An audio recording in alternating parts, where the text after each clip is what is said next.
Si Sara Duterte and Raffy Tulfo lead the list of presidential candidates for elections 2028.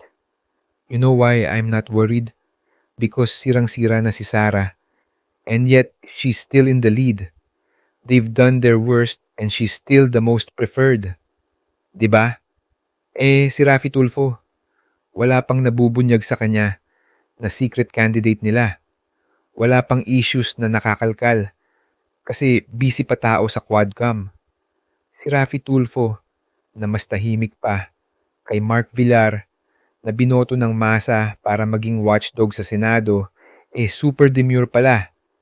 Who wants somebody demure na ang kaya lang ay mga kabit? Saan yung ingay niya sa mga importanteng issues?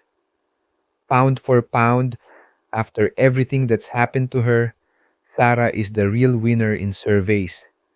After siraan ng bongga, still number 1.